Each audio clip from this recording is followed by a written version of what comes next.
It's January 5th. This is the No Stoplights podcast with Cody Meadows, my husband, and I'm Channing Meadows. And we're sitting here with Kevin Kidwell for Democratic State Representative of Kentucky, Housse District 62. He's our candidate, and we're here to talk about his platform and what he wants to see change, what he has as his opposition topics, and what he has to overcome, and who he wants to work with, and what he wants to achieve. Kevin is born and raised here in Stamping Ground, and you were, am I right, officer for how long? 20 years. 20 Retired years. officer. Mm-hmm. Longtime farmer. Agriculture his whole life, multi-generational. Was also a cop in Nicholasville. Yeah, not just in Scott County. Not in just Scott County. School board director. Mm-hmm. How long were you school board? I was on the school board for 8 years, and during that time, I was the vice chair, the board chair, and a school board member. And you weren't voted out, am I right? That's correct. I Just retired. thought there should be some term limits to everything, and after 8 years, that was term limited. So, And you didn't stop there. You are currently the head chair at the Stamping Ground Road yes, ma'am. which does community outreach, and that's also a generational chair. Your dad was in first, right? Correct. He was Yes. a He served for many charter- years. Wasn't he a charter member? Yes, he was a charter member, started the club, helped build the building. It served as a forestry building. He had a Samaritan's heart. I'm assuming that's where you get it. How many members are currently in that right now? I guess there's probably about 12 or 15. It's dwindled quite a bit over the last several years. I know that personally, me living in Stamping Ground, I've seen more out of the Rotan just this year than probably in the past 10. So it looks like you're trying to get the word out again. Right. Well, it's a community-based organization that they just try to help the community, whether it's through the blessing boxes or little the library. book box Yeah. that we now have that's all out front. So You even had a huge Halloween party. Oh yeah, multicultural. It Yeah. was Dia de los Muertos. I read there was 250 participants that showed up and enjoyed that show, and that was the food and the hosting and just the events there at Everything. the Rotan. donated. Yeah, every bit of it was donated from amazing sponsors within the community. It just goes to show the relationships that you obviously already have for working in the community. And some that you gained. I mean, you gained a lot today. Yeah. yeah, it was a great turnout. I know that several of us was concerned about it because it was the first time anything like that had ever happened around here. But it had a lot of support and a humongous turnout. And the movie that was put on out in the field behind the facilities, the children really enjoyed that type of stuff. Yeah, it was a really good thing for community, especially this small community. We came with our children, and I won't forget that I guess probably your all's oldest member of the club was sitting down in a chair against the wall. Everybody had already eaten, and he told me he was so overwhelmed and he was so full of joy because it was the most people he had seen here in over like 30 years. Yeah. And I was like, oh my gosh, it was so moving because he's such a quiet man. But hopefully that event helped, encourage the community to do those type of events. And that goes right back to your all's mission statement of, contributing and working in the community with the community's youth. And I think that, full circles back to you in the school board because you're a dad. And how many children do you have? I have 4. So you've been a part of 4 He's a busy people's man. lives and upbringings, and they're all upstanding citizens who contribute to society. And I would say that's a reflection of your parents bringing you up. You've Awesome. always contributed. 5 grandchildren. I think so.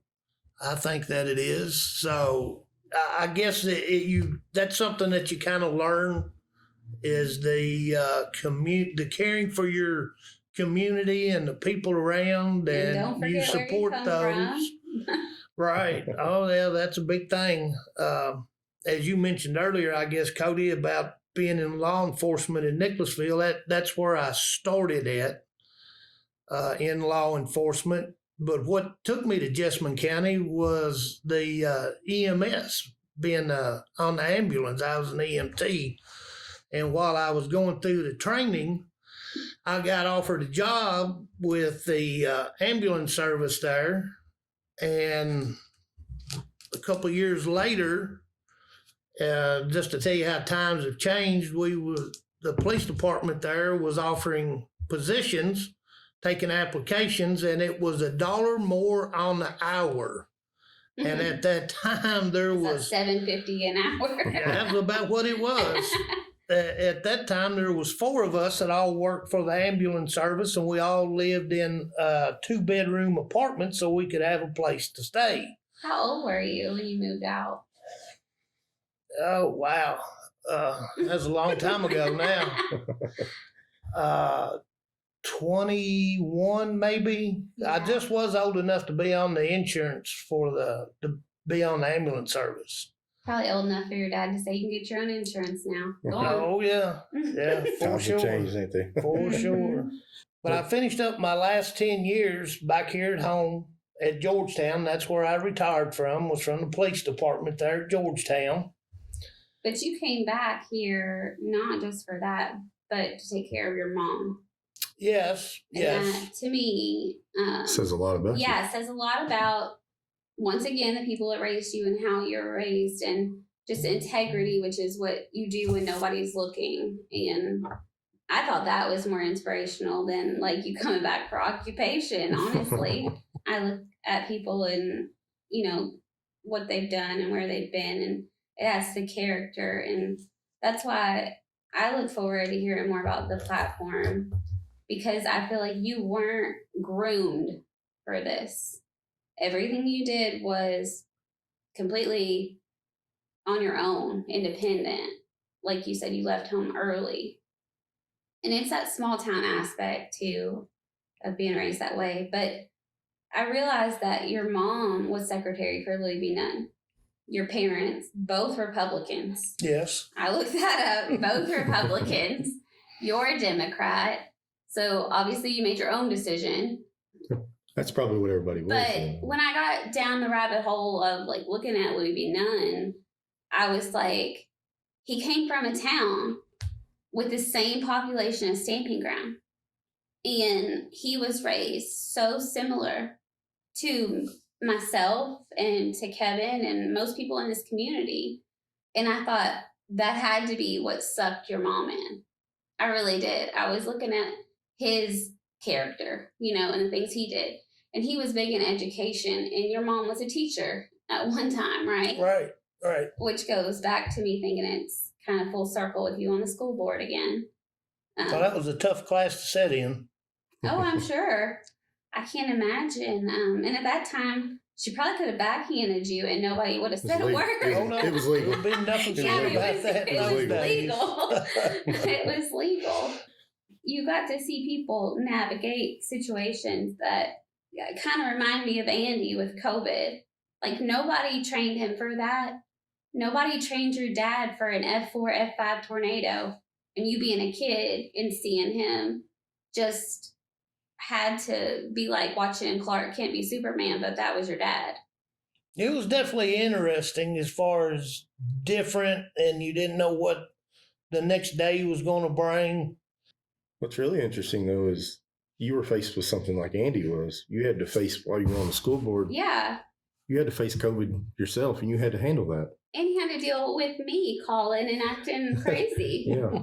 Like out in the streets. A lot of people don't realize that was on your table. COVID That was was on a your tough plate. situation for anybody that was in any type of leadership role, especially because they didn't only have to worry with their own family or friends, but in some of these roles, at that time, I was the board chair. Oh, and I bet you had 100 moms just like me, or 1,000 behind private messaging you. Well, there was several, and all And dads. concerned, I hate just to say like, moms. everybody was. the hardest part about it was there wasn't anybody you could call to ask. There wasn't Nobody a had playbook to lived. go by. I don't think anybody was left from the Spanish flu, and that was the last one. Right, yeah. So So- it made it tough. So you just had to try to get the best information you could get from the doctors and try to take their recommendations and try to make it work and still keep Nobody, children in a learning process And still as get- nobody best as you had the could. answers. And still get judged for everything you Oh do, yeah. whether it was right or wrong. Because just like politics, there was an opinion for, pro-vax and anti-vax, and then the people in the middle like me, that's like, I don't know, like, what's that going to be in 20 years? But like, they're telling me to do it. Like, you had all the different varieties and thoughts and positions on it, I'm sure. It was quite the struggle. That's there was no doubt that was a struggle, and it still is today.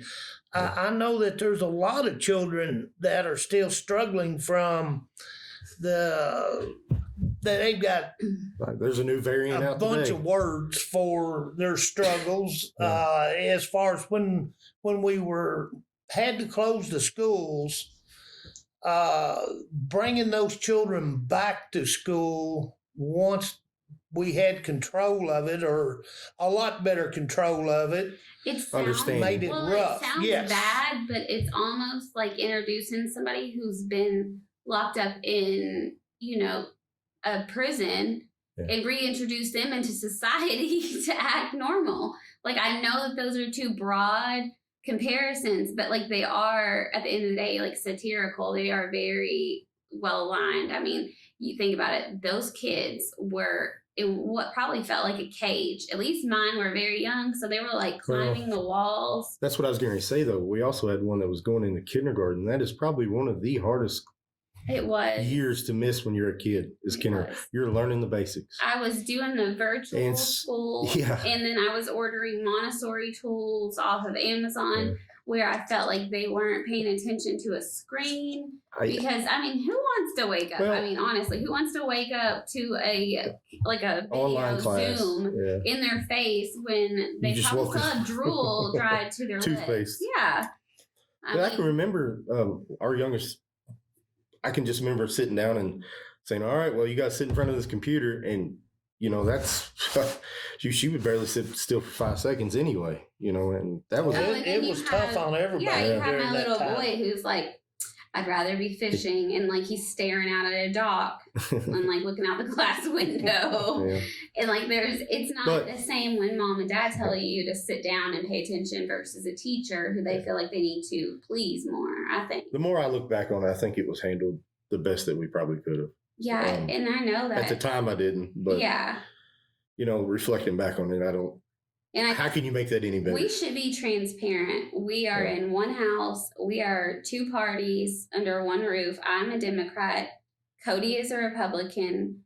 We know how to talk and agree to disagree, but we let each other have our own opinion. And I know that there were times where we talked about how they were handling it, and we just had to like move on. Yeah, some things were just hard. It was definitely a difficult situation, Yeah. and I know that there's a lot of them today that still struggle Well, with that's- getting back out into Well, not only that, what they were, into their behavior and things. yeah, that first Yeah. year after coming back was a catch-up year. So you had all the kids that didn't listen. You had to address it, get them caught back up. They were kindergarten. You got to get them caught to a first grade Well, level. Well, in fortunately, that way, they were delayed Yeah. because the kindergarten, they didn't have that social interaction Right. like the other Yeah. ones had. But at the same time, I felt like, It's handled well. yeah, it was like the best we could do, right? well, everybody knows that they have data that shows that the earlier that you can have the children in the school type settings, whether it's preschool, kindergarten, whatever that you send them to, they achieve more, they learn faster, they're just very eager, they're little sponges at that point. So the data shows that the earlier you can start them, the better. Well, a lot of children miss that spot. I learned other languages, and I think that's why I absorbed it because I was little. I learned uno, dos, tres when I learned 1, 2, 3. And like I tried to do that with our kids, didn't I? And they absorbed it. Yeah, they still do it. They still can speak. And it's funny that you bring that in. It's kind of a good transition. Andy is a big believer in a Head Start program right now. I don't know if you read that. Oh my gosh. Yeah, I read that in the paper. I think it was 2 days ago or something. Yeah, I think I told Kevin about that. Well, he already knew that it was coming down the pipe, I think. But finally, you don't have to fit into a box. Certain demographic. You don't have to be low income or disability, or it'll be all parents can go back to work. That's what generally made me stay home, was because after working 15 years, I didn't want to stay home. I was a working woman, and I enjoyed it. Childcare is hard to get. Hard thing. And I think that Andy's a dad, and I think he's married to a very outspoken mom who is in the real world, and she probably had a say in that, I feel like. And I think that he gets it. I think it helps where he's a little bit younger and he can relate to it more because he still has younger children. Yeah, I just happened to read that the other day. He's really trying to push pre-Ks. I guess that's what he's calling it, pre-K. Yeah, I had people try to get it to where we could have our kids go, but they wanted to label the kids as, they were like, there was like a checklist that they asked me. You remember that? I do. I called. And they were like, well, is there emotional detachment disorder? Yeah. Is there reading disorder, attention deficit disorder, adolescent defiance or something? I don't know. I know that that's all there. It's a real thing. Yeah, it's real.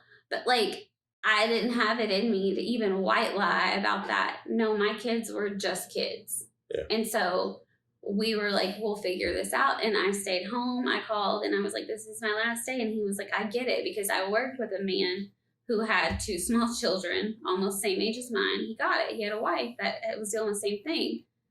But what Andy has coming, what do you think about that? I think the universal pre-K is a great thing. Like I was saying, the data shows that it's way better for early childhood development, learning. It checks all of those boxes that's desperately needed for those children to achieve goals as they go through their career. And I know you're big in education, but that being said, those are the years where you learn the core things. And I also know you're big in trades. Right. You don't have to go to, secondary education or go get your doctorate. I know that you have a respect. Your son is a welder. He went to trade school, didn't he? Yes, ma'am. And he probably was able to go with basic knowledge of math, and spelling and English and just, recognition, right? Make a life out of it. Yeah. That's correct. I'm the same way. I know. I think the whole time that I was on the school board, any of my fellow board members or superintendents or anybody that attended those meetings or watched those on the videos will tell you that I was always a career and tech kind of a person. I pushed those career pathways from day one of being on there. But back to your pre-K, that is a fantastic idea and goal to get to. And the reality, as I see it from being a member of the school board, is maybe a little bit different than others would see it. Saying that you're going to do this and allocating funds to make these things happen to all these school districts is a great thing. That has to come from But somewhere. the problem is a lot of these school districts, one, they don't have the facility to handle that much influx of children in the same year that you say, okay, now's when we're going to make this happen. Or you still have to get staff. Well, as we all know, getting staff as teachers or Well, any of them. you build infrastructure in schools that didn't even exist when I was there. When I was in high school, that was it. That was the only high school. We'll be having, I mean, we currently have two. They just finished the construction on what will be Scott County, and then that high school will be the middle. And that happened during your lifetime. Like the high school I went to was, you know, being built, and the middle school was where you all went to high school, right? Right. But you had a hand in the design and everything of our second, like our newest high school that's actually in, you know, working order right now. So I know that you understand the infrastructure that comes with that. And I've read where, is it an 11% raise he's going to be That's allocating? that's what he's wanting to see if he can get passed is 11% across the board to every school employee.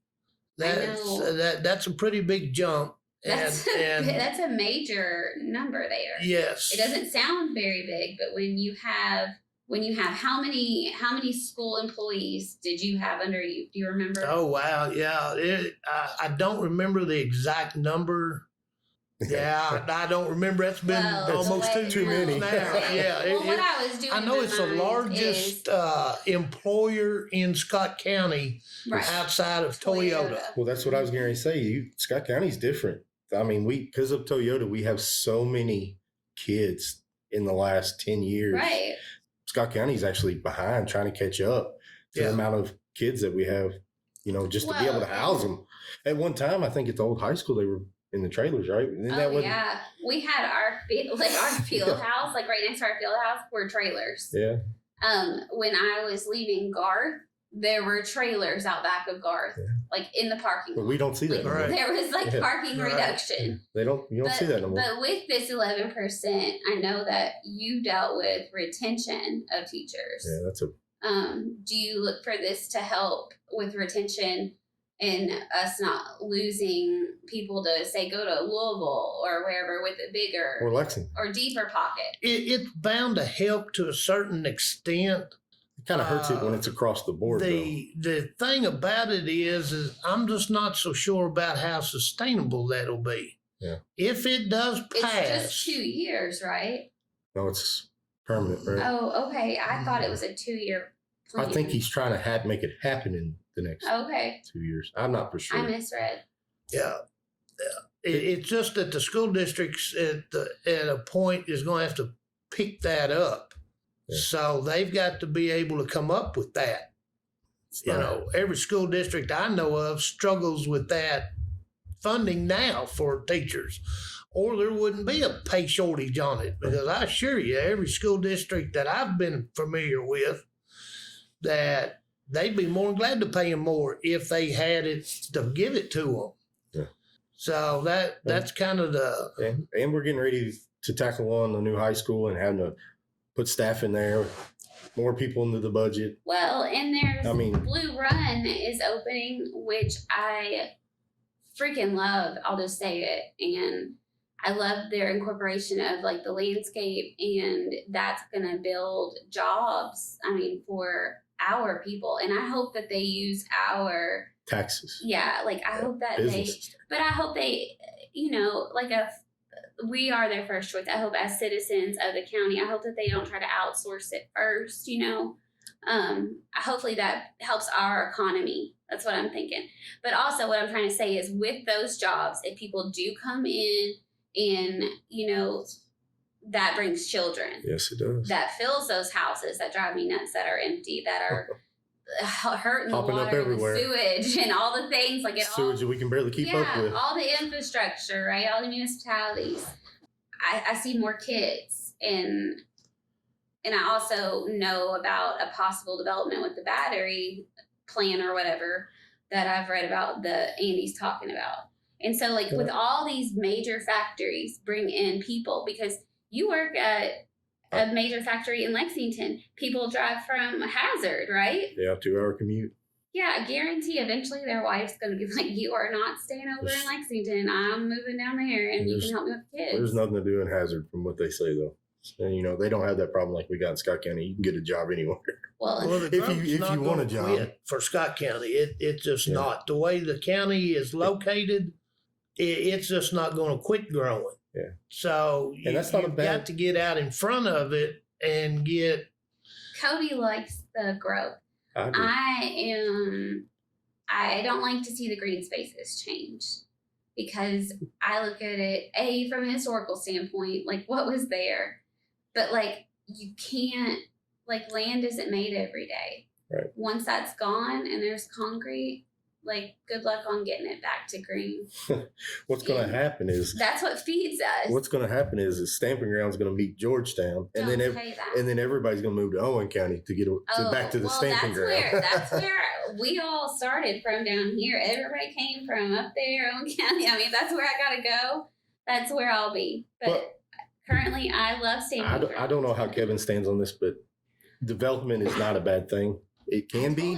Overdevelopment can be a bad thing, but man, this place is. And I'm not a true Scott Countian. I'm originally from Nicholasville, and Outsourced. I'm outsourced. But I can tell you this much: you go to Nicholasville now, you can't tell the difference in Lexington and Nicholasville. He said when he grew up, Nicholasville was its own community. Yeah, Just like Keene was to Nicholasville. Yeah. Just like, we have Watkinsville, the stamping ground, right? Yeah. And the stamping ground of Georgetown, the same kind of thing. I'm not a fan. And that's where we disagree. That's why we're unbiased in this. Like, Well, the development is future, and you That's have to right. have future growth, but you have to manage Maintain. it well, I don't correctly go out and and not buy a Cadillac overdo. as a stay-at-home mom Right. unless I've got the funds to pay for it. In today's paper, I don't want to misquote the number, but it was either 63 million or like 63 and a half, 64. I mean, it was in the 60s, $1 million for a new water treatment plant for Scott County, which affects Well, everybody There's also that a lives here. $14 million add-on to that because Oh, of no. It was a mistake. It wasn't was an an engineering add-on. mistake. It was an a engineering. mistake, and Yeah. that's things you can't plan for. But the problem is they're going to pass it on to everybody in Scott County. Now, Yeah. How does But I'm just saying, what are we going to do? In 20 years, we're going to need another 60 millions with inflation. It'll probably be like $120 million project. that's things you That's can't what account comes for with though. growth. Well, they make growth is like I said. You have to have growth to move into the future, but you have to just handle it responsibly, and you can't get, as the old saying would be, the cart in front of the horse. You have to have Right. the Like, structure who in wouldn't want a place Cadillac, first but you need beforehand. the funds. So yeah, But Yeah. that didn't seem But to work that way this time. you can Like, dream. it was You can dream.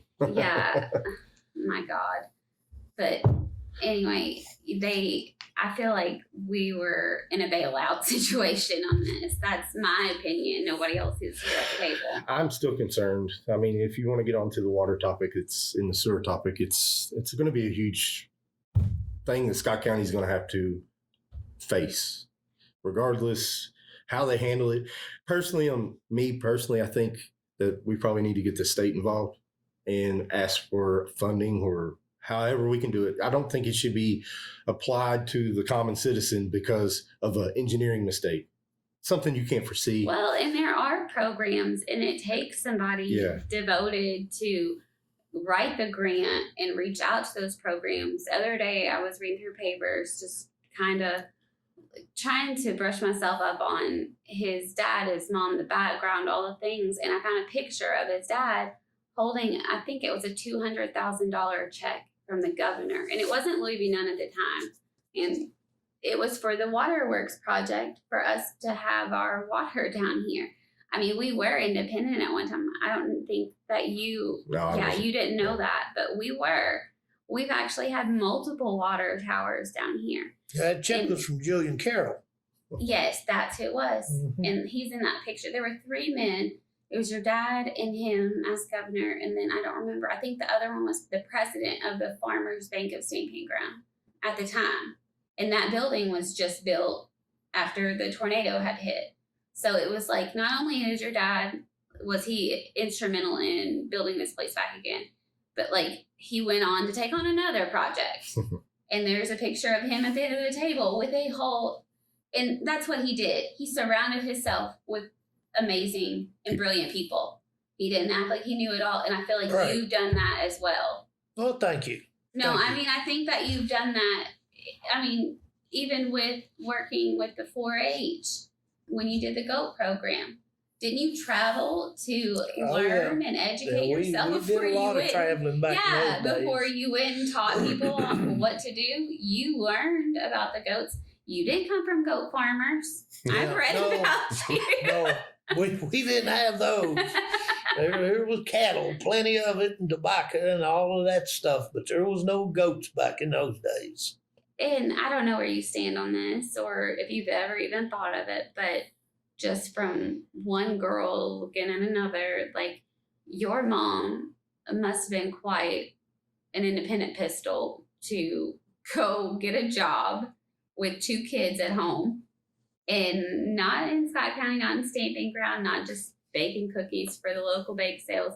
No, she did that plus when was secretary for Louis Nunn and went to Frankfurt. And but she got that because you all went.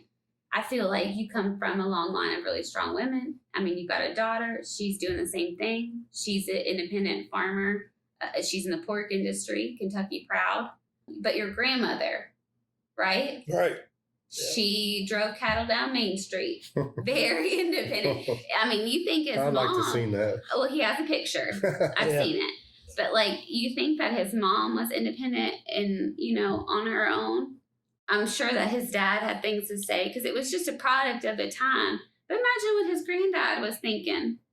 But I'm just saying, he understands the development, I think. But also, I think he can see where my point is with appreciate farmer's fetus. Yeah. I'm just sitting here thinking, I bet you're a stubborn son of a gun. You got that much stubbornness and running in your blood. Oh yeah, I mean, Well, and you they have weren't to be just in any time. cattle; they were longhorn cattle going down Main Street. Yeah, they were old horned Herefords, is what she had. But we also, I think, I mean, Cody, like you all probably have something in Nicholasville. Like your dad's told me that they had infrastructure that they don't have anymore.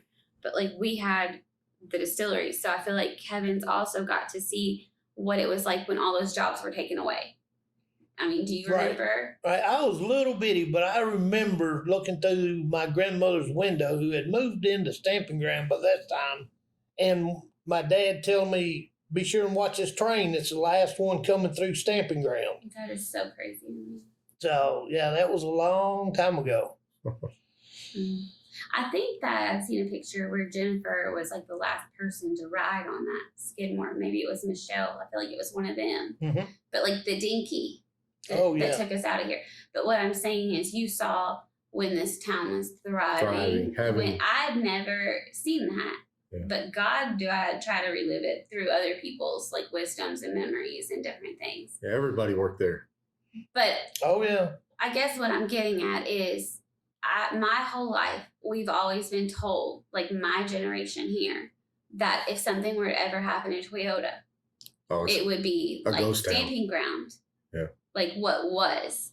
But like, I guess that's why I'm so excited about Blue Run in distilleries. Bringing and the like, distilleries yeah, back. well, I mean, not just, Yes. it wouldn't even have to be distilleries, but like that is very, within our roots and our culture and just tradition, in the bluegrass. And it's great because this is where Elijah Craig came from, y'all. Like he preached at Stamping Ground Baptist Church before he was in Scott County up there making bourbon, And so I think it's an amazing opportunity for us at the same time. But I think that there's positive growth and negative growth. I mean, can we agree on that? Yes. Yeah, that's the part that I was talking about. Is you have to manage that and make sure that the infrastructure is in place before you take on these massive projects. Mm-hmm. And it just takes a lot of planning in it to make those things happen. Not just one person. That's correct. But I am, you get what I'm saying, though. If something ever did, because they ingrained that in us about Toyota. And I'm sure not just my generation, but you've probably said that because it was like my mom. If something ever happens like that. I remember hearing that when I moved here. Yeah, I mean, like that's been said forever. Our kids have probably heard that. Now I'm like, okay, so there's, there's that little buffer if something does ever happen. Like we have something else to offer. I don't want to end up a concrete town with nobody left. I think they're pretty solid. Yeah. I don't believe they're going anyplace anytime I think they're locked in. Yeah. I believe they're pretty committed to staying. One thing's interesting that you're talking about the distillery. I think it's going on over 50 plus acres. So not only will that be a place for jobs, but families can go out there and enjoy the evening. That's exactly what I had said. And it's going to be they're going to have a recrecreational area. I think it says that it mirrors the Elkhorn, right? Yep. And that what it's, I think so. I had the paper and I was reading it and there was like this real hush moment. Like I was like, well, what happened? Like we went from seeing the image the architect constructed to like nothing. I'm like, uh-oh, like are they about to say like we've changed our mind? And then in today's paper, it was just that Coors had purchased them, but we're still going to be their headquarters. So that was reassuring. Yeah. But anyway. Got off topic. Well, no, but back to the trade thing. That's where, that will take people who, have gone through both. It'll take somebody who's willing to work in the labor, who's going to be with the barrels and rolling. And, I know a lot of things are robotic now. But you're also going to have somebody who's going to have to be a master distiller. Well, and they're going to need mathematics. Yeah. And they're going to need probably secondary mathematics and education. I think UK just started the first bourbon. I think, what is it called? You can get your scholarship there now to be a bourbon. What is it? What is it called? Probably master distiller. Master distiller. I guess. I'm sure it's some type of chemistry. It's in this chemistry. Well, right. Bellarmine University just opened up, I think, the first cannabis class in the state. I'm super interested. Cody is over here like, oh my God. But no, it's coming. Andy said it's coming. Well, yeah. 2025. I'm not opposed to it. No. I guess that I think that it's natural and that was here. It was here long before people like Pfizer or anything else. Even though I think Pfizer's amazing. I sold animal health vaccines for a very long time. Treating animals for a long time. Yes, for a very long time. But I also think that, like, if you have something that works. Yeah, self-medication is what I'm for. But I don't know anybody that's ever got so high they died off of just natural marijuana. Natural. I've never smoked a day in my life. I just don't like it. But like, I also sit and do oral history interviews with veterans with PTSD, Purple Heart, and I cannot imagine having that dream every night and wanting to wake up the next morning. Like, they're probably still awake. But then when I hear them tell me that they have been able to make that go away, and that they're happy to be here still. Yeah. And that they made it through that, then I'm an advocate. So judge me if you want. Even down to cancer patients not having appetite. Oh, yeah. And look, there's spectrum uses and epileptic uses. It's so funny because these are all really kind of like hot topics in the political aspect of even Andy's talking about. Well, yeah, Andy has implemented that. Yeah, it's coming. Medical marijuana. The only thing that I've seen, and Kevin, you reserve your right to silence right now if you want. But the only thing I've seen is that the workplace drug testing, even if you have a medical prescription for that, we still do not have the law in place like California. Well, it's not passed on a federal level. Right.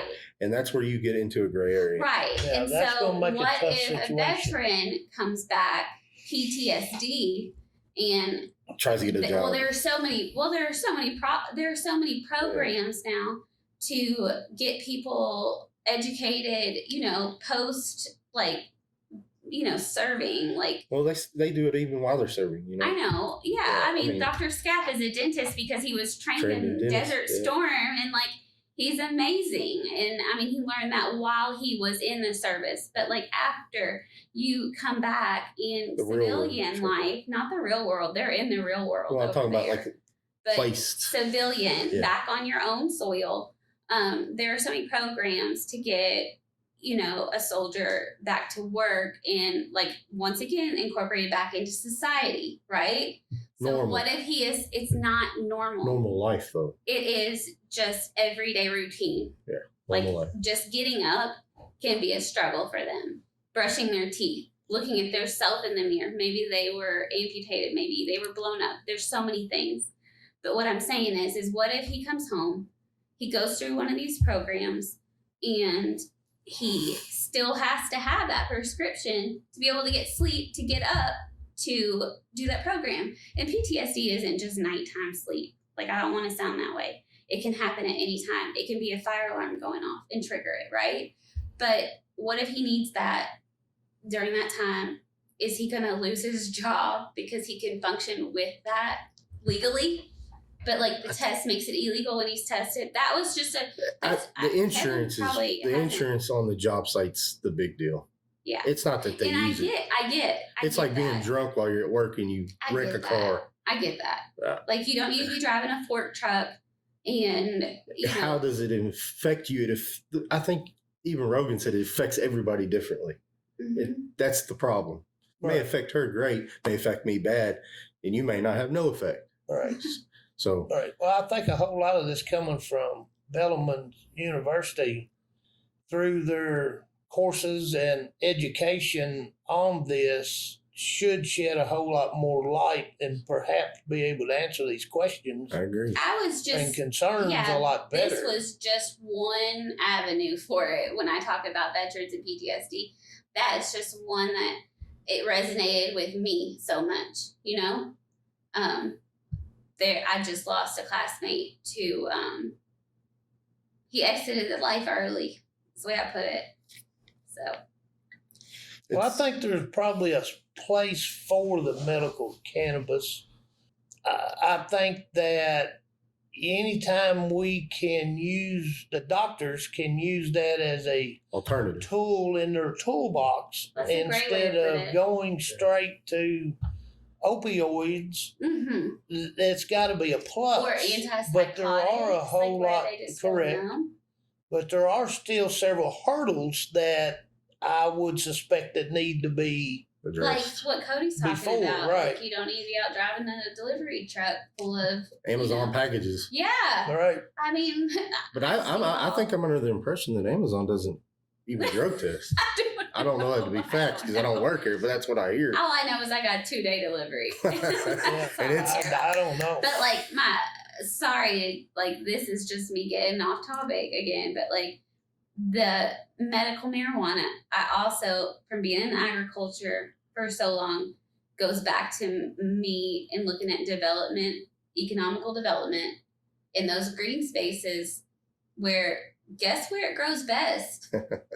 Right here in the bluegrass, right? I think it would be a viable program as far as another type of a cash crop for farmers, but we've got to come up with a processor fairly close and some form of a market that would perhaps be a little more conducive to the farmer and transparent than it was with the hemp situation. Yes. Yeah, I was going to say there's a handful of people that are actually many doing it in Scott County. That were customers, and by customers I mean farmers who took the chance on hemp and they fully invested, walked away from burley, walked away from generational tobacco contracts, and they trusted those companies to buy that at the end of the year, right? Yep, that's correct. How many do you know that were stuck holding the bag? Yep.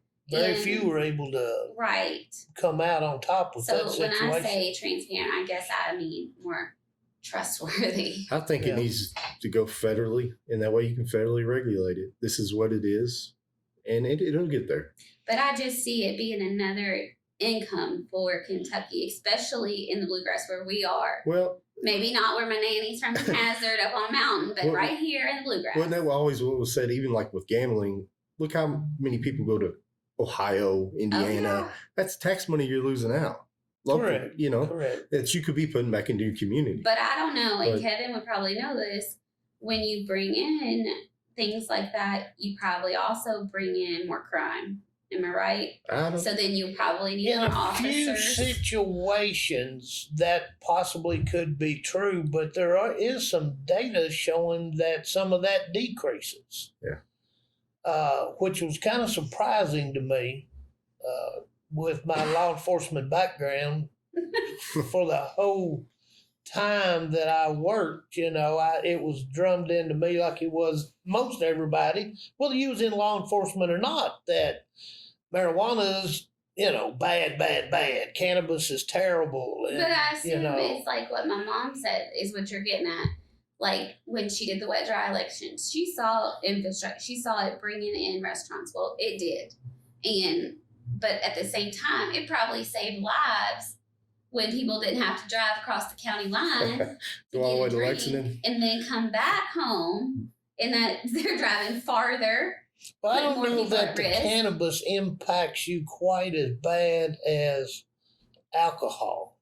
Now, I don't have any data other like than just what I've heard. Just everything. Like I'm just saying, the bridge that needs to be fixed is the one between the cannabis and the producer of the plant. That's what I see needs bridging. Well, and there's so many different varieties too. You get strong, you can get weak, and when that comes into play, buy purely fiber. But what I'm saying is it, like I go back to again, it affects everybody differently. How strong is it? What is maybe sativa versus indica? It could affect you. Maybe the government should come out and say, well, if you have 0.5 THC in your blood system, it's good, because that's what they did with alcohol, right? Well, right, 0.08, you're good. It goes back to education. The problem is being, how do you test that in the field as a cop? I think they're coming out with it. Ways to do that that's in experimental stage. Implemented yet, though. Correct. Right. It's not on the street for your officers to have at this time. My suspicion is that it will be by 25. Yeah. Well, that's my suspicion. Goal, isn't it? But he said he was going to up it. He's going to for the medical side. He's pushing hard. Well, I think they added on 7 categories yesterday. Yeah. He just had a big, I don't know if you watched it, but he had a big, address the Commonwealth. I love that he is still doing that post-COVID. Yeah. I felt like he was definitely a trailblazer in the Andy's address there every day. Right. You know what I mean? Yeah. I think that did help. In the beginning, I'll agree with you. Yes. Yeah. Towards 6 months after COVID, I kind of got a little, all right, man. I got you. But now when we have those alerts on our phone on Facebook, you can't say that you don't look at it to be like, what's today, Andy? Yeah. Like, what is it today? And it's just the older I get, the more I get into that too, though. I've found. It's a coming of age thing to read the paper or watch the news or listen to an address. I don't think that our 8-year-old, 9-year-old would do that. We're getting old. But I think that it's going to take a lot of education, and I think Bellarmine, like I hate to say it again, but is a trailblazer. It's going to take educating the public enough to where ignorance doesn't play a part in the benefit, in the way people look at it. Because if I just went off of, say that I was born in Prohibition, well, everybody's like pouring out drinks everywhere. Well, what if somebody needed a tonic or whatever? You know how they wrote prescriptions? You got to there's ways around everything. Right, there is. But I'm just saying education, I think, will play a big role in it. I think that will definitely be an aid to it. Because obviously the more education you get on any topic, whether it's the cannabis or mental health or it goes all the way to whatever. The COVID vaccine. I know that you all are going to keep your piece on that, but I won't. It's like, can you tell me the research on the way that's going to be in 50 years, 20 years, 10 years? Probably not. But you have to start somewhere, and I feel like Bellarmine has put their foot down. I looked at their courses. One of them. Are they coming here? Bellarmine. They have, like I'm saying, there's different programs. I think it was $400 and some per course, or per, I forget. I didn't know. Like, I don't remember. I didn't know if they would come to Scott County. It was a little bit over $2,000. I don't know if it's online. I didn't delve that deep. It can be. But I It can think be that online that they'll work with you on that. I've been emailing back and forth with them on this issue, Uh-oh. actually. And surprise. And there, like I said, are different programs available. One of them is in the commerce part of it. One of them is in the biology part of it, and the growing in the greenhouse. And then one of them is more like marketing, I felt like, you know. I saw that but as like well. you've got to, I mean, they're doing it right, I feel like. And I feel like I was kind of blown away, and maybe it's because Bellarmine isn't a household name here locally, at least not with people I graduated with. Maybe it is in the younger generations, but like, I look for UK to jump on, don't you? I look for Kentucky, like K-State to jump on. I think that they're setting a precedent. I think they definitely are doing that. I did find a little other information that they was talking about a Kentucky medical cannabis program. Now, I haven't had an opportunity yet to research that part of it very much, but the Bellarmines I had, and they seem like they've got a pretty good selection of courses, educational programs, and off to a good start with it, seems like. Yeah, it's not just like, here, let's turn a dealer into a salesman and like make him look a little bit nicer and sound a little bit better. No, I think it would be good for everybody.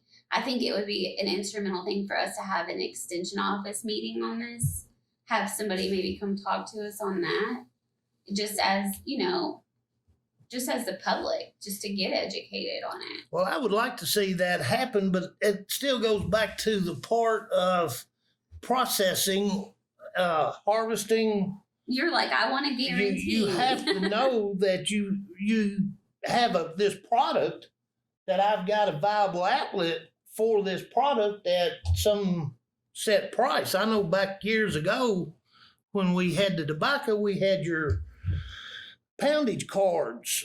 And the thing that could easily happen with something like this is you get 2 or 3 farmers out of several counties that's got access to several hundred acres, Like and they're the only ones that get to grow it. Like Well, a monopoly. you've got to be able to work through that to where anybody that wants to legally raise it under the restrictions set forth in those rules on raising this, then you have a poundage type card or well, whatever terminology they'd want to come up with for that. So anyone with in the farming side of it could benefit from this.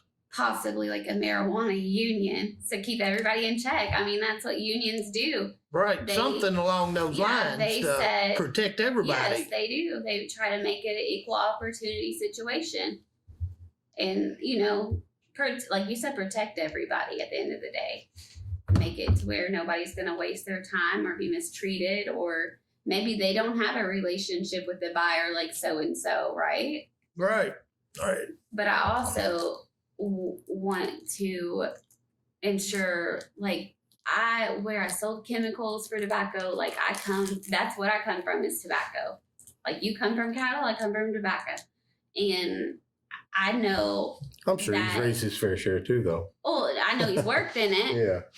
But I know that his family predominantly was in livestock.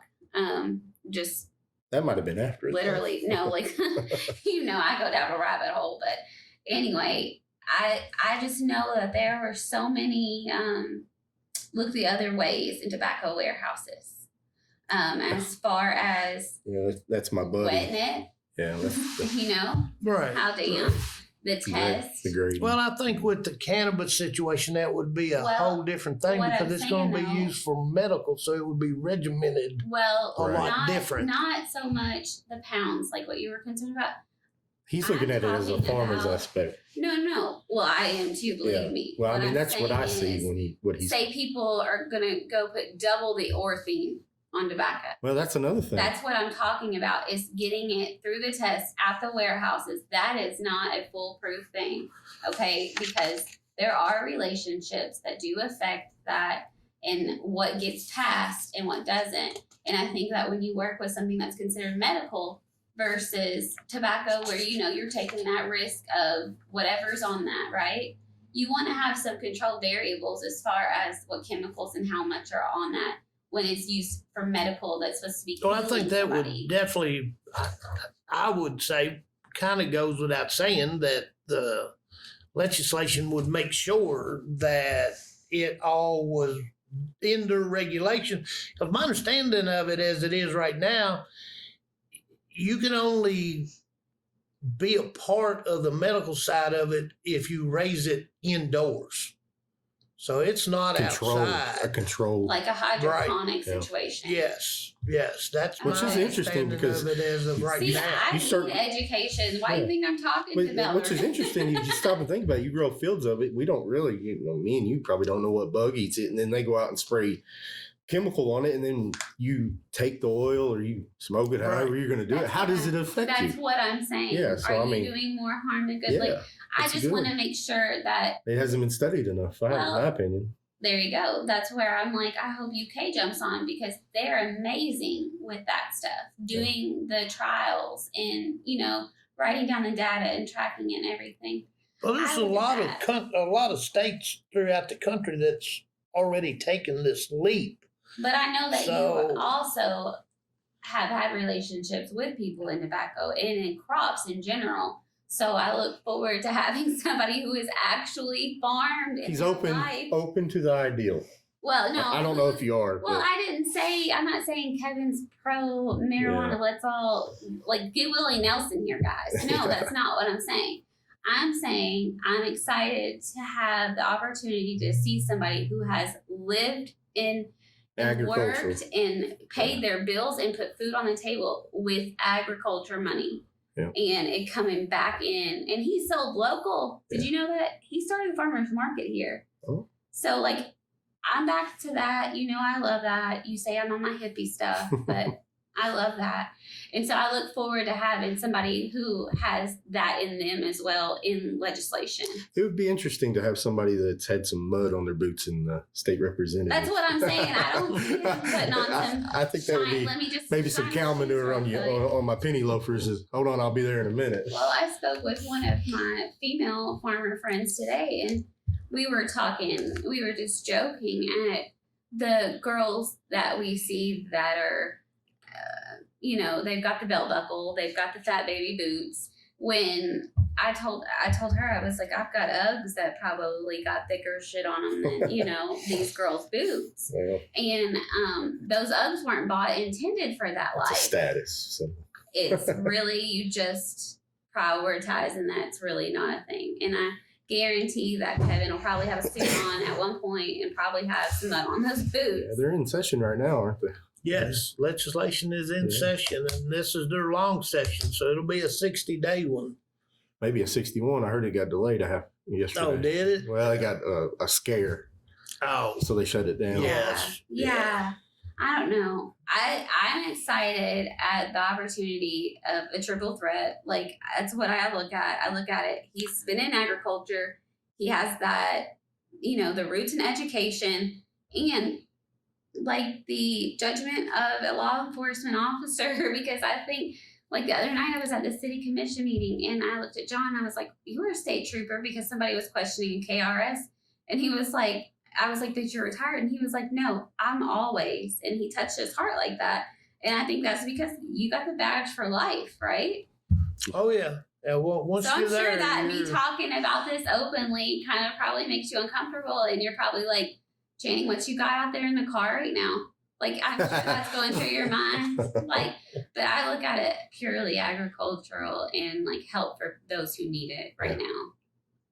That's well, not I to think say there's that I don't definitely have proven data that shows that it can be useful in medical situations for sure. Well, I have a best friend who is from a recreational state, so I see. Says a lot about you. Well, I guess I'm the most conservative liberal you'll ever meet. But Democrat I or just liberal? see both. Yeah, I'm Democrat. Okay. So. You said liberal. But Kevin is too, and that's But what I'm saying. That all also goes into your police officers that's out on the road and street Yeah, today, veterans that it not the only makes one with PTSD. a though. difference with perhaps the way they have to start looking at their jobs as far as when this all comes into effect.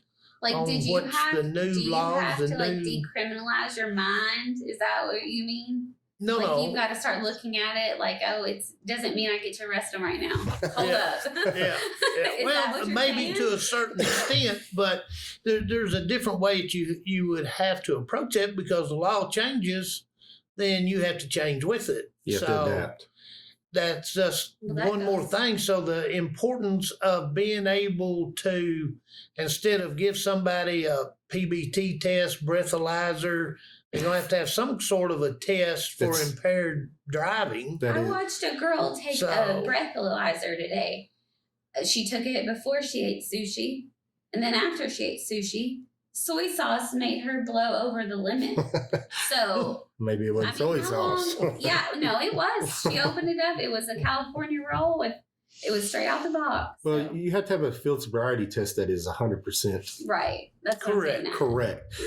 So it's kind of like the breathalyzer. When you blow in it, you blow over. It's But proven. You probably Right. need And to I'm get sure a blood there's, alcohol I test. know they're doing tests with these things now. It's all experimental, of course. They're not actually There's a lot of hurdles. A lot right, of hurdles. right. So there'll be plenty of legislation having to be taken up to take care of this as this develops. But And I know a lot of people that are against it. Personally, right, there's a lot of people that that's chose to. It's been embedded in. whether oh yeah. it's yeah. wrong, and that's fine. You're entitled to your opinion. Well, back in my day when I was in law enforcement, I chopped many a plant. Burn them, So get rid of them. I read something the other day. I don't know where it was, but I heard that Tylenol was the number one leading killing Over the liver. over the counter yes. prescription before opiates come out. Yes. And the reason it was is because people would get drunk and then wake up and take a Tylenol, well, it would cause liver failure. But it killed more people before. Because you could drink and kill your liver too. Yeah. So it's yeah, like. I know you. I No. Don't know I'm about that. No, but what I'm saying is these people who probably already have a little bit of cirrhosis are just topping it off with a cherry of Tylenol. Well, I'm just saying something as simple as Tylenol can be very yeah. deadly. right. And it's not. It's all in how you use it, how much regulation, and it's all going to come down the pipe. And I feel like we've covered this topic enough, and I want to make sure that he gets his point across that he wants that he's come here Oh, I tonight. know. I'm like uber passionate about. You kind of went down this. Yeah, we're figuring this out. Yeah, we're writing the laws right now. At least you know my perspective. It's understood.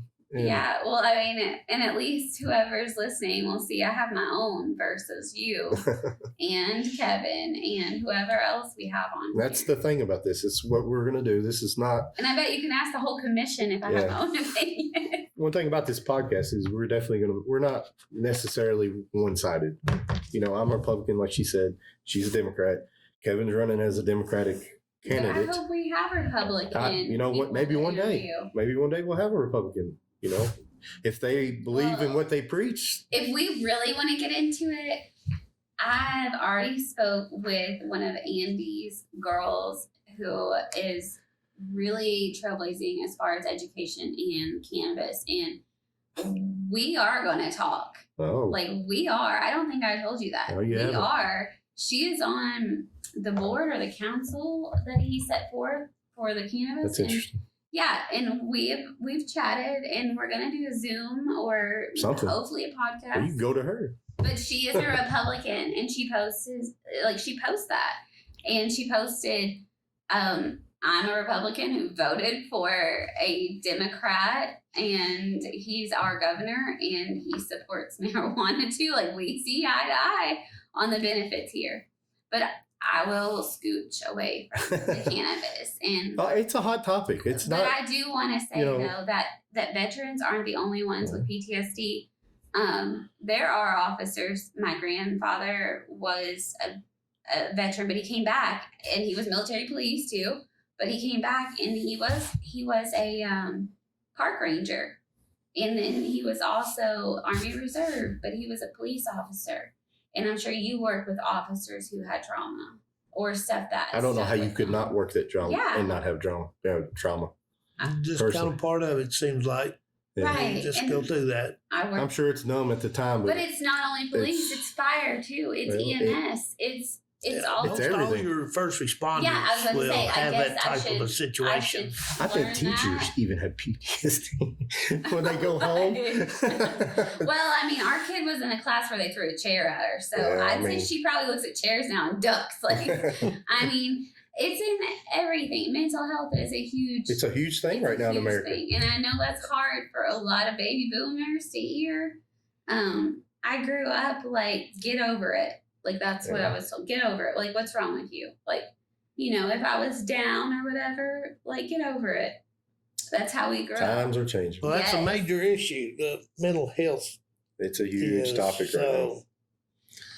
That's something that's not going to go away anytime real soon. That's probably another without podcast. A lot of No, addressing it totally is. And I hope that Yeah. we have somebody who will be open enough to elaborate on that from their perspective and their profession. Yeah. Because I'd like to hear it from several different professions, because I think that you get, and Kevin and I talked about this, you get one person to come forward and open up, and whether or not it's just somebody at home listening and they never say anything, they're like, oh my God, I'm not alone. And I feel like that's so like overused, that I'm not alone, but you don't know who that one person is at home, and you might have saved somebody.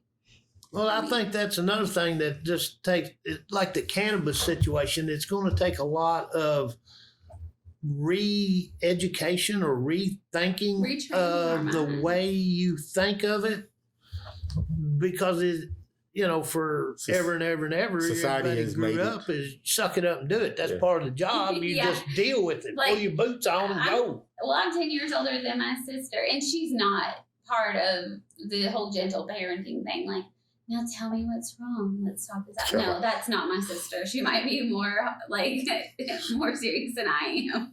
But I see that now, and I'm like, what?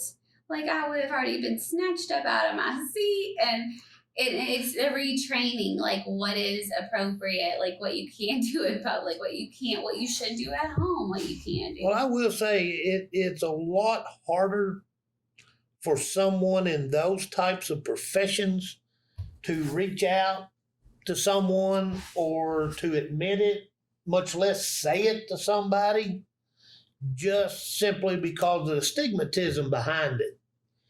And once we can ever get past that, then there's things that we will be able to make headway with it. I think though that and I speak from just my generation, and you tell me from yours, that we have overcome a lot of societal perspectives that were so outdated, like LGBTQX. We have gay pride parades. I don't think that was happening as much when you were like my age, right? No, Right. I don't remember And any of that now, growing like, up. But My daughter has a friend with 2 moms. Like, for Mother's Day, I took tomato plants to the school, and I was like, let's decorate the pots. And the little girl was like, I have 2 moms. I was like, so grab 2 pots. Like, let's do this. Let's learn about tomatoes. Like, let's roll on. Forget the other, whatever. And I don't know that the generation before me, they might have been a little baffled by that, but like my generation was the one where you could get married. And I was raised Southern Baptist, so that was a coming of age thing. That was not my whole life that was open like that. Now, and I don't speak just for myself, but like I'm saying, because I was raised a little bit more, like I grew up, in Key West a little. So like I had that factor. But I'm saying for the people where I come from here, I think. Now I know what's wrong with you. Yeah, that's what happened. That's where I got a little liberal in me, right? Fantasy Fest, too young, right? Right. But no, what I'm saying is we're in a rural community, even Scott County, if you think about it. We aren't as progressive as other places like California. I don't think San Diego and us, align yet, right? Right. We're more conservative, I think, right? As a Right. society. Oh, yes. And so I just feel like if we can come that far in my generation, like we're no longer not sitting in the same room with somebody with HIV. We know that we're not going to breathe the air and get HIV.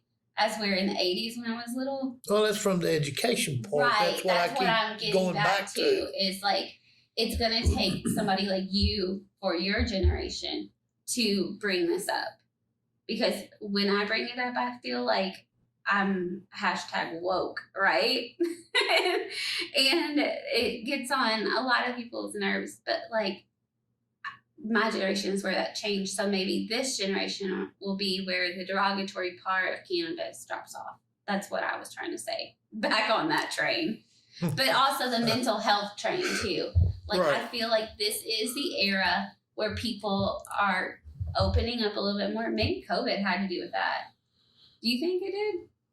As far as the opening up to it part, I don't know about that. Did it help your generation realize the mental health of the little kids who hadn't been I introduced? saw it because of being on the school board. I saw the children that were struggling to come back to school, and we had to even implement new programs to play catch up. And honestly, they're still playing this catch-up game with them because several of them are struggling severely with the just being away. Too. So there's a lot of catching up, but still, we got a long way still to go in that area. I know that at least in our elementary school where my children go, I know that they gave them a way softer transition from home, reintroducing back into the daily schedule of the school, going into the school. Like we were able to have what I would call a soft opening, like at a business, right? They got to stay virtual, like if we needed them to, when some of their peers were already ready to go back. Right. They gave us that, and I assume they is you. Because you were on that board. Some of that still is true, as far as I know, is true as of today. It was when I left that some children could remain at home. I read that today, the iReady. Is that what that is? And learn and continue to, because it wasn't all bad what we learned about having to send children home. So some of it that we learned was good, meaning that some children did better when they were at home, that they would advance quicker with their lessons and learning and achieving the next level. But the ones that you're still having to go back to help are the ones that started struggling, that most all of those were doing well or achieving their benchmarks prior to that. And then once they came back was when it was coming apart, that socially and learning, all of it, all the aspects of it went backwards. I think some of it I would attribute, I call it the only child syndrome, because they were used to being at home by themselves and getting away with things. And then they're back in a classroom with other people and they're having to be nice to so-and-so or share a box of crayons or whatever. I know that our schools let them go out to recess for extra recess and double recesses. Yes. Right. That helps. And that seemed to help a lot with the especially in children. our community, because I feel like we have a lot of feral children. Like our children love to be outside and running. They hate being inside. Yes, they don't. They feel so trapped. I mean, these kids generally like to be outdoors. Well, this county was, and not just Scott County, but I know that the teachers as a whole, we were very lucky because there were several that did a lot of what I call out of the box thinking, creative other ways to reach out to the children during the COVID days and then afterwards. And they were very diligent in recognizing children who were now struggling that weren't before. And what are we going to do to address this? And we can't wait 6 or 7 months to address it. We got to figure it out and make it work now. So luckily, our schools got on top of it relatively quick, but so it's fast. still a long way to go from Never perfect. where they were prior to COVID. Right. So I remember watching the school board meetings, and at first I would get so upset. But like, I know that I've seen you face adversity, like with the parents. I've seen them show up, and you let them talk, and then have your piece. And I don't know that I could do that and still continue. But like, you also advocated for what you thought was right, and I saw that as well. What year were you on the school board? What year was your last year? Wow. I guess 2 years ago now. Yeah, So that's right.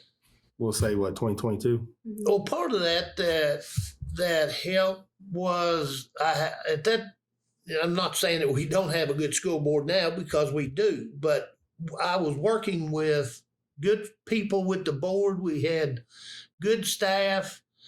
The other piece that I feel like that I would be very negligent in if I didn't mention them was the teachers and all the school staff. You got to remember that during those times when they came back, it wasn't just an adjustment for the children. No, Because that didn't. Well- This same problem applies. It's not age specific. It applies to everybody. So even the teachers and staff, it was a big adjustment. Okay, well, you go home. Okay, well, It the was mentally a teachers challenge, now for sure. change from talking to you to having to figure out how to do it on a computer. And engaging the kids. Right, and Oh, keeping and them it's- engaged. And then, okay, well, now what do you need maintenance for?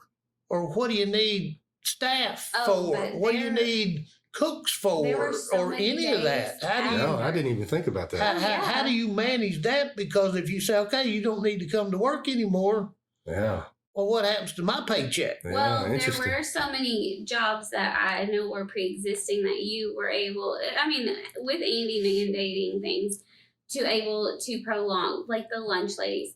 They distributed free lunches in bags and boxes for the whole Well, that was week. part of the out of box creative coming up okay. with Well- things to keep them working. Well, and that also... So you kept a paycheck coming to that household. When I still had the kids in Kentucky, because I'll be honest, we bounced. Because I couldn't handle it. Like, I couldn't handle the... Well, Florida, let's just go ahead and say it. Florida wasn't locked down. I went to DeSantis, like, judge me, think what you want, but I did. And my kids were on an island. I wasn't irresponsible. We were away. We were hardly ever by other people. It was very isolated, but they were outdoors and not judged. And I don't think that they got the same mental, stress as some of the kids did here. Like my best friend, she has 4 children. She was limited to taking one child into our Dollar General store with one adult. Yeah, I remember So that. it is a whole movement to find Yeah. somebody to watch your 3 kids when your husband's working 3rd shift and you can only take in one, because then Betty down the road may call in and you left your 3 kids in the car, but you really need that milk for that baby that needs the formula, right? That's right. So like there's times, but like those lunch ladies, they made a difference, because that was a trip with those 4 kids to the school, but it also got them out of the house, away from the computer.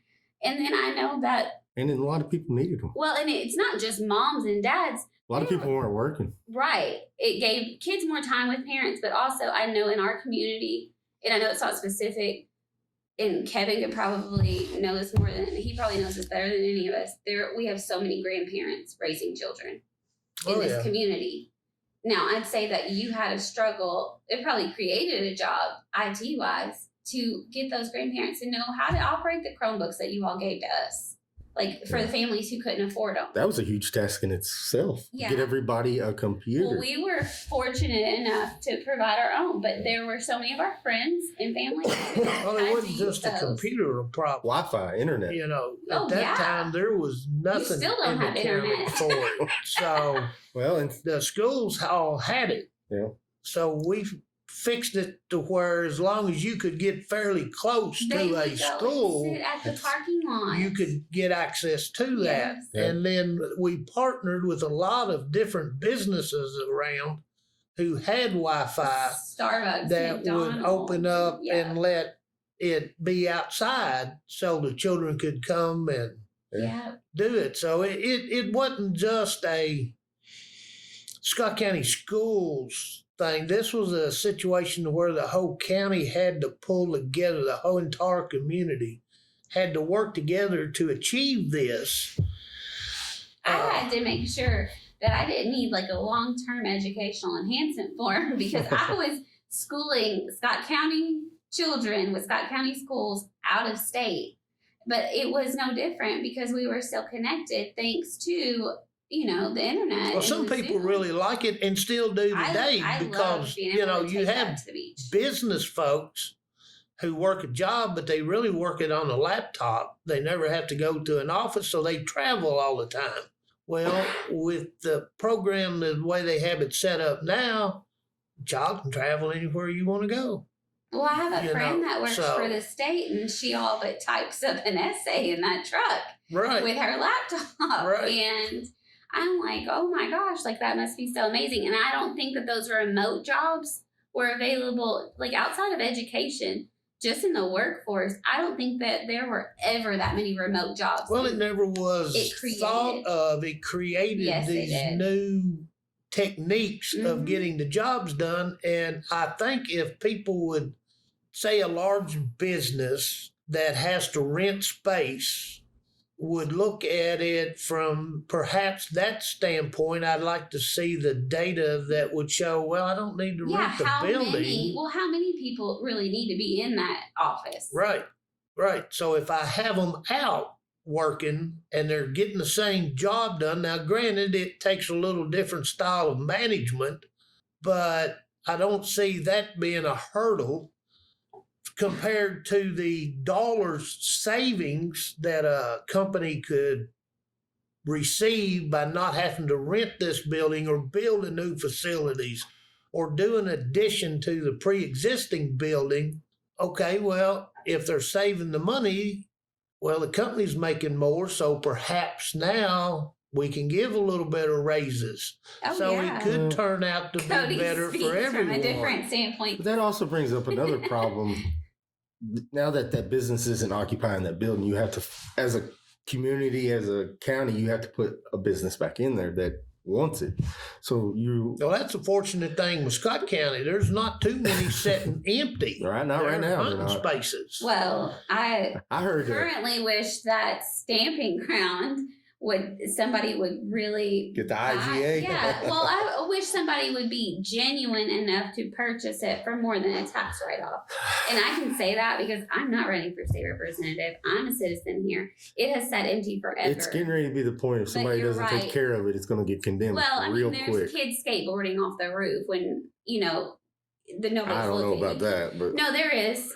That's happened. okay. Yeah, it's amazing. But then not only that, in front of that, we have a farmer's bank that's empty. Yeah. And those are both privately owned. And it's not like I can just be like, well, so-and-so needs to go there. No, it takes somebody Well. to get people to want to be here. And that's I guess that's what makes me not like what I see coming in Georgetown as far as anything else other than the distillery right now Well, that I've seen on the agendas. So you're saying you want growth, but you don't want growth. Now, which is it here, Tammy? What it is like I want. let's utilize Yes. what we have. Yes. And if we don't have it, we'll figure out a way. One thing I saw that we were getting a brown barrel I know. and Five Guys I heard and I saw that we're getting some things like that, and that's great. But I'm just saying, if there is For- an empty space available, like Yeah, I heard Farm Bureau was building a building my mind, you know how much I love historical thing, like people, buildings, all the things. Well, that's going to open up a space on Main Street. That is a Georgetown. historic Main Street too. Right. It's And not, like that opens up that space. Well, I hope since they're leaving that they have potential, you know, people or interest in going into that space. well, parking has always been an issue. Well, I don't think there will be any problem with that space at all. Not with where they're leaving. New facility, correct. From the location that the Farm Bureau is leaving, there won't be any problem renting or selling the facility.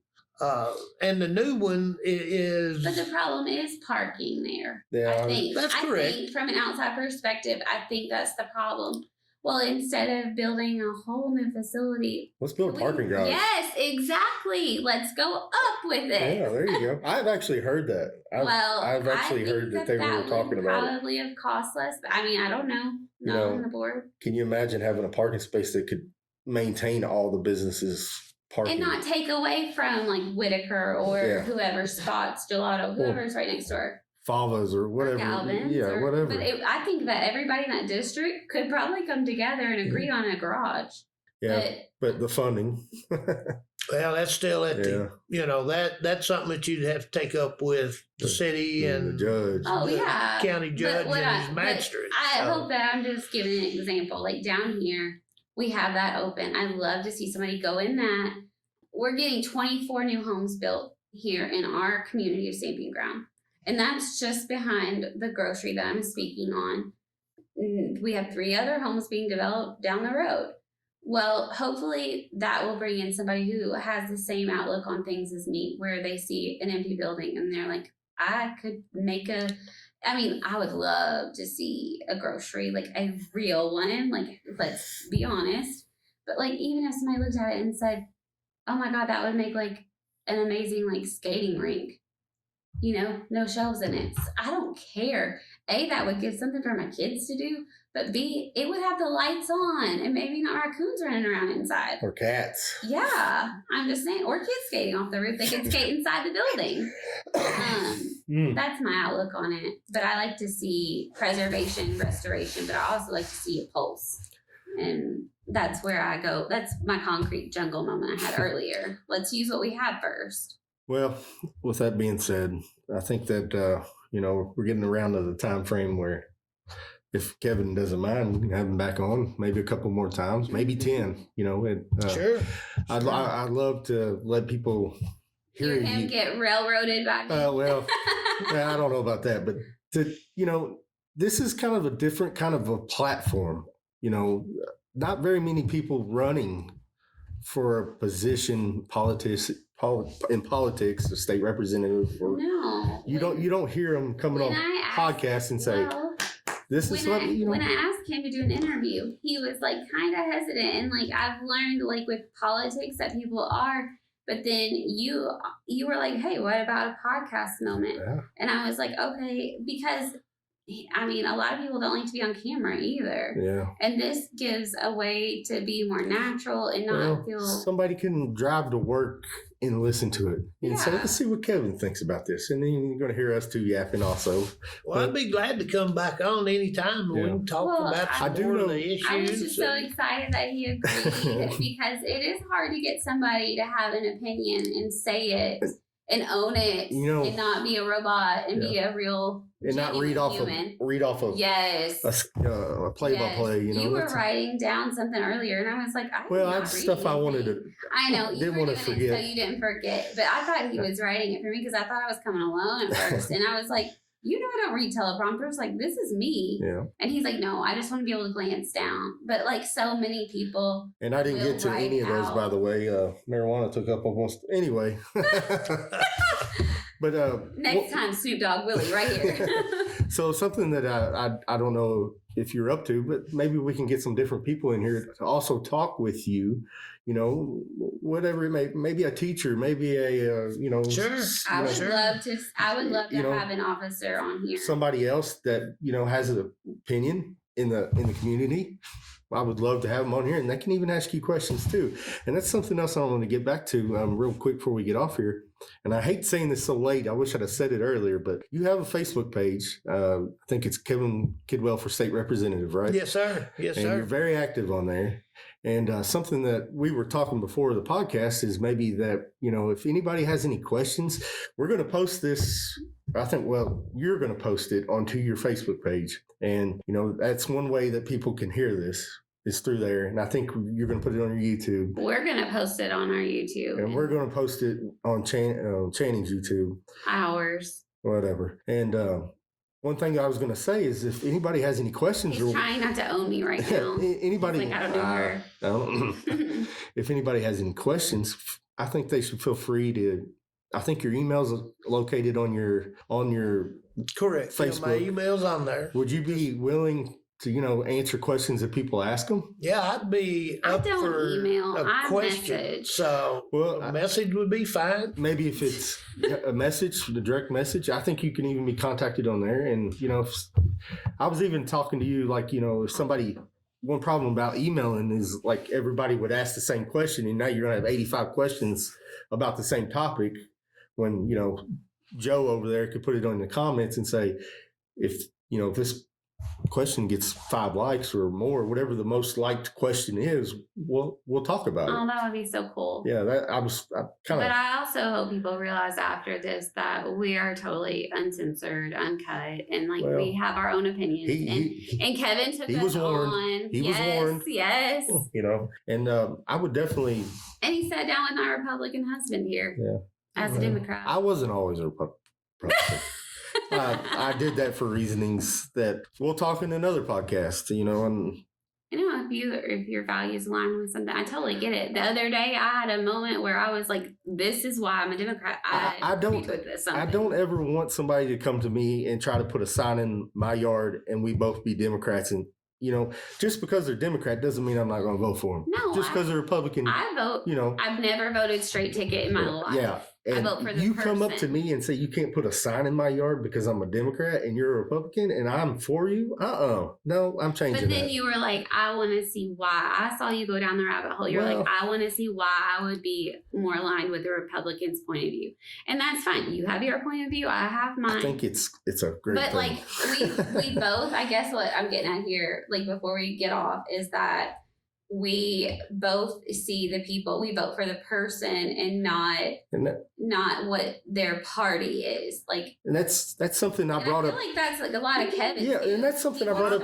I think we're at a place in Kentucky that we've got to start working together, no matter which party comes up with the best idea. Right. And you don't vote it down just because it's not your idea or your party's idea, because at the end of the day, you're here to represent your community, your district, your area. Collaborate more, don't you? Right. I think that's parties. Where you're at. If you're going to move Kentucky forward from this point on, that's the spot that we're at. Otherwise, it's just going to become argumentative, and we've got enough of that going on now. It's time to move it on. I just poke at Cody, obviously I just poke at him, but I totally agree with Kevin. It's going to take everybody working together.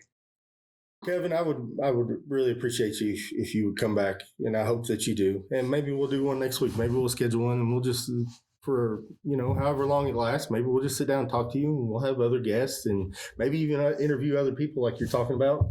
I appreciate you. I appreciate you. That'd be fine. Agreeing to disagree with me or just stay silent. I think it's actually a really good thing because not everybody can come talk to you. They're not. You can't be everywhere at where you need to be at the right time. Well, not only that, but there's so many people who have the same opinions or they want to express it, but they don't want so-and-so to think different of them or whatever. So they own it. So I appreciate you coming out with us and talking and being bold and owning your crap. I appreciate it. I think that's going to get you more votes than anything. You own what you talk what you walk. Yeah. You know, Well, I'm just me, and anybody that knows me knows that that's just the way it is. What you see is what you get. yeah, you sound like a man that has been in the community for a long time, you know, and probably what we need, you know, somebody that's for Scott County. Maybe you can sit with me on my Zoom with the girl with cannabis. I promise I won't keep poking at you about it. Yeah, there's other topics that I really wanted to get to today, but you know, maybe you can come back and hell, I don't care. That'll work. Just give me a holler. Yeah. I'll come back. We'll sit down and go through the rest of them. Yeah. Be sure to hit up his Facebook, Kevin Kidwell for state representative. Make sure you follow it, right? So that way that you're pretty active on there. And I think there's Instagram, but like Instagram. Man, I think Instagram's dead. I don't think. Hey, you on TikTok yet? Yeah. No, not yet. He has reels. We'll have to talk to him. I saw Yeah, you do have reels. I saw a reel. I guess so. Yeah, a little bit. Somebody could do a remix and TikTok it. Yeah, it wouldn't be hard. That would be funny. Well, that is basically all that we're going to discuss today. I think that we are going. That's a wrap. Yep. I did notice that you did have your phone number, that you're reachable. It's not just a message email situation.